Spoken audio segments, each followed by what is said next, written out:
The makers of World of Warcraft and Call of Duty are sticking their heads in the collective sand because they can't understand what to do in a situation as bad as what we're about to reveal.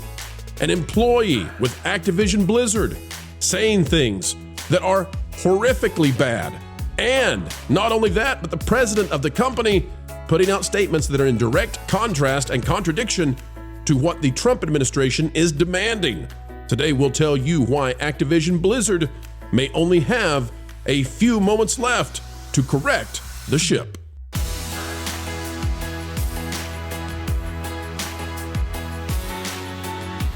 Hello and welcome back, ladies and gentlemen, where we continue to shine a spotlight on entertainment in a way that they just cannot stand. But we continue to do it because we do it for you. Truth is the word of the day, every day with a capital T.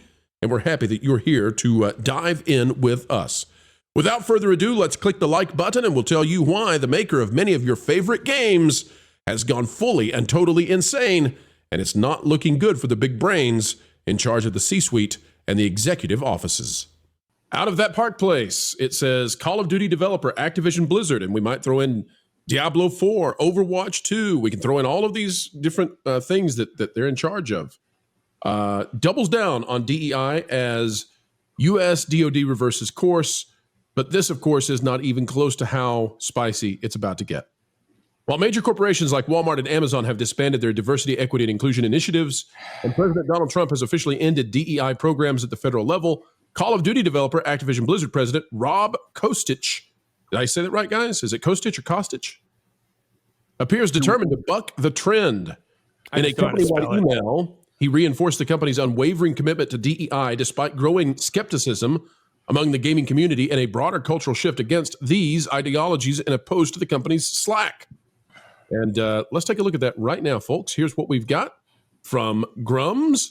Grums says, Activision Blizzard president doubles down on DEI and ESG. And here is what Grums has posted. Let's read this together from Rob Kostich. Given the headlines around diversity, equity, and inclusion programs in the workplace, it's no surprise that questions have come up with what the future looks like at Activision and whether our focus and priorities around DEI shift. To be clear, this work continues to be extremely important in everything that we do. It's important to our games, our culture, and who we are as a company. Our inclusive growth team has made great strides in helping us weave inclusivity in all aspects of business. Our strategy here remains focused on enhancing the experiences of all employees, providing exceptional experiences to players globally, and providing accessible opportunities to those interacting with our company and brand. I look forward to all the great work we'll continue to do together. Now that is rather generic, I would say. Marvin, would you disagree? Or go perhaps further? No, I would agree with you on that. That is rather generic. But guys, it's the order. The employees matter first, the customers second. That's a good point. Mm-hmm. Isn't that exactly the reason that Chapek gave for switching on the so-called "Don't Say Gay" bill was because our team members, insisted? Yep. Screw them. It's about selling stuff to people, and I don't think they stuck their finger to the wind very carefully here. Let's put it that way. Anyway, so let's talk about the spicy part of this, and this is being shared by the Quartering. This is not where it's originally shared, but it's a strong one because I think he has an interesting way of framing the question here. The Quartering says, "Hey Blizzard, I've been a paying customer of World of Warcraft for as long as I can remember. I happen to have voted for President Donald Trump. I am wondering if you support your employees calling for people to delete me." And you can see here this individual who appears to have done that. This is all over the web. There are many people talking about this. Guys, I'll hand it to those of you who are experts in this area to sort of explain to me what is this kerfuffle? What's happening where it looks like Blizzard employees, plural maybe, singular perhaps, but it looks like they're calling for the deletion of their political opponents. That is wild. So panelists who have expertise in this area, please weigh in and tell me what's going on here. So I did the article on this earlier today, and if you look at the post made by this gentleman, There's no LOL, there's no emojis, there's nothing in it that makes it seem like, oh, it was just a joke. I was just joking. I was trying to be. He just says it. He just says it straight up. And it's frightening. It's terrifying. And people are liking it, including a big wig at one of the other gaming studios liked it. Which just goes. Wait a minute. What? Without naming the person, what gaming studio has an employee that's liking the idea of eliminating the lives of your political opponents? I don't remember off the top of my head. It's in the article. Okay. Let's read a little bit of the article then. Yeah. The article is Blizzard technical artist calls for political violence against Trump supporters before disabling online presence. Now, the reason we read the first article, folks, is because I want you to understand what the focus of Activision Blizzard is. We don't have any response about this. Like, I haven't seen the president respond to this, the president of Activision Blizzard, that is. So we've got the image down here, the same one that was shared by the Quartering. Gearbox, by the way. It was Gearbox, okay. Yeah, the guy from Gearbox. And this is being covered by a former high-level executive at Blizzard, Grums, whose real name is Mark Kern, largely responsible for games like Diablo 2, StarCraft, World of Warcraft, the vanilla version of World of Warcraft. Grums says, Blizzard technical artist and associate art director of Gearbox both wish deletion to 50% of America. This is the type, we'll just read it. Let me pull the whole thing up here. He says, this is the type of atmosphere that Activision president Rob Kostich is fostering as he doubles down on woke DEI and ESG. HR turns a blind eye. This is Grums saying this, not us, but we're reading it. HR turns a blind eye to open calls for violence and death at these studios. They've gotten away with these for years as they mistakenly thought they were protected and on the right side of history. So, Frank, let me go to you. What do I always say about time lag, folks? Yeah. These people are living in 3 years ago when everybody was patting him on the head for doing this kind of thing. And surprise.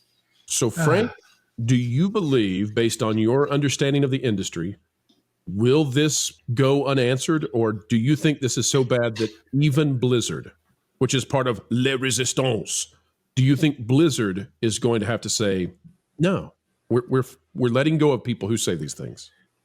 So I wanted to go back a bit on what the CEO posted. Like, you don't need to go back to it, but when I read that, there were two things I noticed. The first one is that he never pointed out anything that actually benefited the company in any economical way with the DEI policies. That was very odd, because usually if there's just a tiny little one, they would state that, because that's a positive thing that you as an investor really want to hear. So that's already a big red flag for anyone who might consider investing.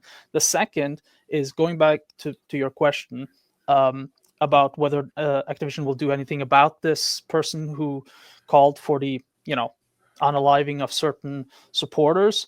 HR is not going to do anything, because HR is always going to focus on what's beneficial for the company. So they're going to protect their employees, because right now the CEO showed this is the mentality we want. We don't want to accept these kind of ideological entities. I'm talking about Trump supporters. We're not going to accept conservative values. We're not going. This is beyond the message he's actually said. Right, and this is the majority of Americans, Frank. I mean, the majority of Americans voted for Trump. So this person is calling for the unaliving of the majority of the country. Yeah, and going to Lou's comment about these people live in 3 years ago, I'd go further and say these people live in the mentality of 1939 to 1945, because their idea that these people, just because they have a different ideology or religion or any aspect against them, these people aren't people. These are animals. And I've heard heard anti-Trump supporters talk about how Trump supporters are not humans. Yeah, that's not normal. Like, I might disagree with a Trump supporter, I might disagree with a conservative, but nobody has ever called me lesser than a human, while these people with this mentality have. And that's the scary part. That's the real scary part. Right. Thankfully, they are the minority. And it's even worse than that, because these are the same people who want to preserve the snail darter and the delta smelt. But human beings, big deal, off them. Right. And this is something that they would claim the other side is doing, try to say that certain people don't have human rights. This is something that is a classic move of the iron law of woke projection here. This is something where you say, oh, well, you're taking away my human rights. Well, no. Or you're saying these people don't have rights. No. We are saying they have the same exact rights as everyone else. Actual equality under the law, as opposed to trying to create some kind of bizarre oppression matrix in which the government gets to decide a person's value, by the way, based off of arbitrary metrics. On those three big rights, I like liberty. I like the pursuit of happiness, but life is kind of the first one, isn't it? So let's if I do what this guy suggests, then your liberty and your pursuit of happiness are moot because you ain't here no more. So let's talk about the situation with the gaming industry then. So for everybody who's just joining us, I mean, we're talking about something that's atrocious. But this looks to me like Hollywood 2 years ago, but Hollywood seems to be, well, they're falling apart today, but they have been getting their act somewhat together. The gaming industry has not had that sort of a reckoning yet. No. And I'm just curious, might this be the moment when the eyes of the mainstream, the eyes of the new media turn completely upon this and say, all right, this has got to stop. We're not going to permit this anymore. We're going to put the spotlight on you until you resolve and come back to civility, because this is uncivilized. Is this employee still working for the company? Has there been anything like, for example, when Rachel Zegler haven't been fired? Okay, so because Rachel Zegler did something similar, right? When the election happened, Rachel Zegler said something similar. Then she was made to come out and have to issue an apology. Whether she wrote that apology or not, we have no idea. But she didn't write it. And exactly. By the way, that's opinion. By the way, Frank, on my when part, you mentioned about that's not fact. When you mentioned about him not mentioning having any economic value to the company, even Iger was smart enough on that score to say that, well, diversity is a skill and therefore valuable to the company. This guy didn't even go that far. No. Well, so to answer Ron's question, no, the guy has not issued any kind of apology. Blizzard has not directly addressed it yet. In fact, the guy basically nuked his entire social media presence. He got rid of his Facebook. He got rid of his LinkedIn. He got rid of his art website. All of it is just gone. So it sounds like he's putting his head in the sand and waiting for it to blow over. We'll see. I mean, Blizzard should have already fired him. But there should be something from Blizzard to say this is not the company's policy. We don't something from them, because this is vile behavior. This goes well beyond anything that should ever be considered acceptable on any level. And something needs to. I mean, the company needs to address this in some way to the public. I mean, I can't say that I subscribe to any of these games or anything like this, but if I did, I'd cut it off immediately. And by the way, had he made that threat against the president, the Secret Service would be knocking on his door right now. He probably because he does it generically. Mm-hmm. So, like I said, there was no emoji, there was nothing tongue in cheek, no LOL, no just kidding. It was just a straight up statement. It wasn't even like exaggerated, like, oh, I'm so mad at you, I'm going to feed you to a shark, or like something like, something that could be explained away as just joshing around. Nothing like that. I'm sorry, Frank, I cut you off.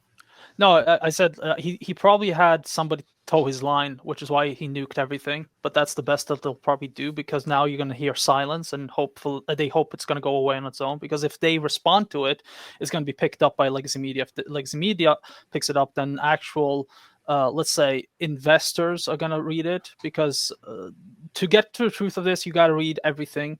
And right now, not everything of information comes out. So they're going to be playing the quiet game. That's my opinion.